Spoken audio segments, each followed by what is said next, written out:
jecelayo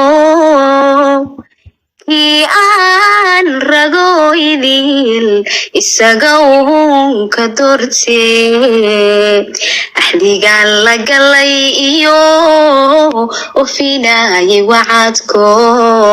weligay ismaan odhan urkaygana kumay jirin xumehee hibilkaagi amarkaa qornaaye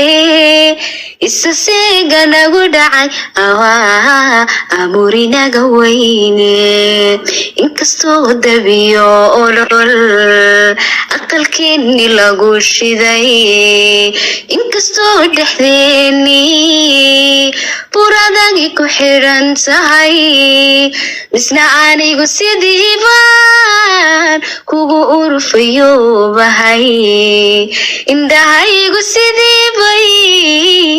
ilmada kugu qubayaan alla wayu fududahay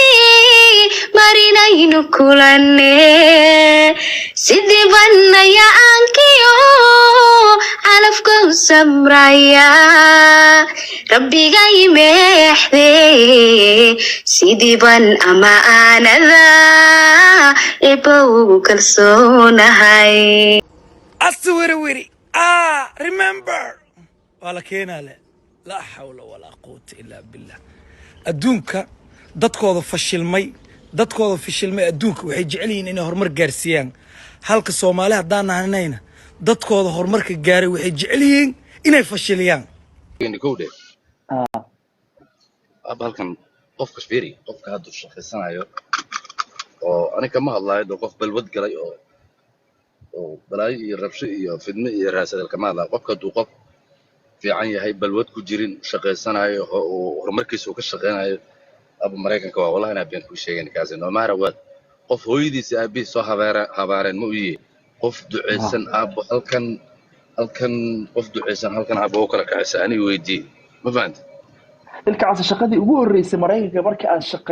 shaqeynaysay oo aad ka shaqeyday maxay shaqo noocaaya shaqadii ugu horeysay Mareykanka aan ka shaqeeyay inta track bi fuulaanay ma track ma korin ma been lagu sheegay qof walba oo imaaday aniga marka ugu horeysay shaqadii aan ka shaqeeyay okay dombe ka shaqeyn jiray sports marka hore school baan dhigan jiray ma shaqeynay school markaan dhameeyay haddana doon baan ma artay waxa lahayn jiray yar la yiraahdo max oo bis millionaire noqon jiray ba oo million bis markii dambe millionaire hatta ma billionaire markii dambe noqday doomo waaweyn buu lahaa doomihii baa mid iska raacay nin aan kaliya Mareykanka imaado waxaan ahaatay nin iska ma artay dadka ciyaalka xaafadda ku soo koraan ma moogtay marka hore waxaan iska nin ma artay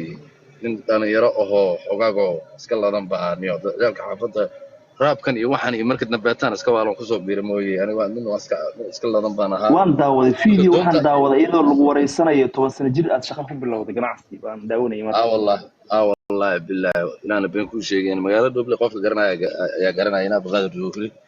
dadka dhan way yaqaan maqaayad baan lahayn jiray iska business iska jeclaa mar walba business aan jeclaan jiray inaan adeer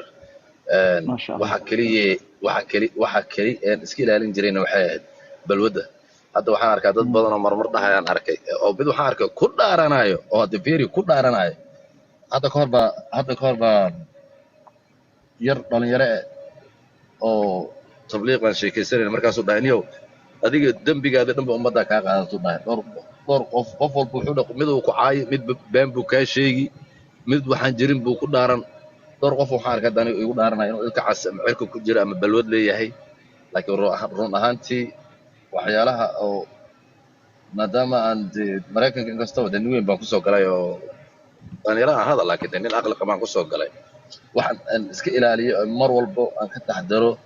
وعرورتيدنا أي أن أربعنا النقطة ربع مارا وبالودة aad bay u xun tahay ninka ragana waxa la haraa balwada ninka duusa balwad lehna horumar buu gaarayaa ninka ragga waxa xiisa ka reebo waa balwada hadan ku sheegay kaasa wuxuu ninka ragga ku horumari karaa markuu shantiisa waqti tukado oo intii aad inta tiimtaaso hayaay iyo iyo waa dadkii aan la soo imaanay nima Starbucks aadan coffee bay aadeen oo malaya kaariga laakiin meeshu ku bakiman way ogyihiin Soomaa way ku imaanayaan laakiin Starbucks kan waxa uu maleynaa meel fog dadka maado lug bay ku aadeen miya markii naadir waa yaa soo qabtaa elman yar ay ugu qoran tahay masaaran yahay meesha elman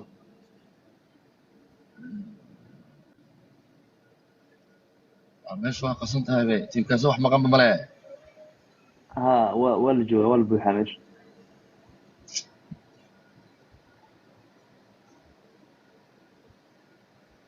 culu axmed soo dhow ra-iisul wasaare culu baa joogay culu baa jooga culu baa jooga ra-iisul wasaarihii tiimkaasoo aad baan kuu salaamayaa boqorka shanta Soomaaliyeed iyo boqorka kayga la dabarkiisii laba boqor baan salaanta la dhaafi waayey waxa weeye Allah ina karaamay salaam boqor baan salaamay labadiinaba soo dhow libaax ilka casoorta boqorka beesha hawiye ma ogtahay Idris Bebe Idris Bebe waa boqorka shan Soomaaliyeed ninkay family house ma ina abo hawiye waan kasii tagayaa waliba waan ka dalacay shan Soomaaliyeed buu ilka casii doortay ninka waa boqorka shan Soomaali waa ina adeer boqor xaaji baa kula soo qaba xaaji baa saaray xaajigeeni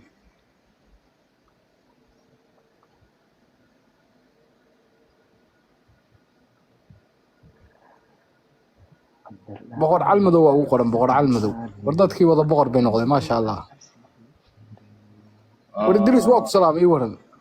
war ugaas waa aan ka qaaday war seetaa لجن ilka casqeesh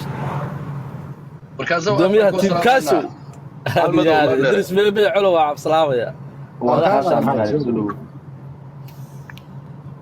waa tacsiyeena boqor ilaahay gabdhaha u naxariisto Soomaaliya oo dhan bay ka dhinteen aad ma wallahi waan naxna markii la yeeshan gabdhood maanta accident ku dhacay marka tacsida waa kula qaybsanaynaa adiga iyo shanta Soomaaliba aad ilaahay u naxariisto gabdhaha waa oga qof batiisa ma dhaafay laakiin gabdha qaali ah baa naga baxay tiimkaas oo ka baxay ilaahay u naxariisto aad Allah u naxariisto Allah xagee ku dhinteen Mareykan baa Minnesota nin laakiin waxa la yiri nin booliisku eryanayaan oo gaarigiisa xawli ku socda baa ku dhacay gaarigooda gabdhaha iyagu soo adeegteen saasan aniga ma joogi magaalada ma joogi waan ka soo baxay laakiin saas bay dadka leeyihiin iyo nin la bursanaya dardaray bay leeyihiin gaari laakiin ninka waa la hayaa soo moogi way waa la hayaa shanta gabdhood meesha kaga dhacdaba والله war mudaharaadku taayiraa lagu baayay maxaa qaldan intee waa boqorka taayiro lagu gubaayay hortiisa iyo waxa weeye dhagaxoon iyo waxba la hor dhigtay boqor Idris ama commentilaydu ka hadlaya waa iska caadi dadkan waa iska dhimanay waa team macalisi qora laga baxaa waxaan comment anaga meesha u soo kornayba qofkii caayay ka amaanay aniga kay amaanay ka caayo waa tiimkaaso ma adiga ma boqorka beesha hawiya taayiro aniga igu socdaa dhimanay waa caadi ما والله صوت دار معها ما واحد يدرس وانين عانو كوميديان او وريه واي او وليبا رير او وليبا دل فنانه ما قرت ادياد يعني marka one thing dadka horta fanaaniin badan waxaan arkay inay dhahayo saana la dhahay saana la warniyo stage markaas soo koray ana ugu talagalay in la amaano iyo in la caayo صح exactly dadka qaar horta waxa arkay war hadii qof dad badan oo ka doodaya arkay oo waa la caayay saana la yeelay war who cares brother حتى qofka ay ajir baaba ku socday dambigeena anaga caadiga ahay kala taaba ma geena la wadax wax naga dhaqo loo raacdaa u baahanayo wallahi taas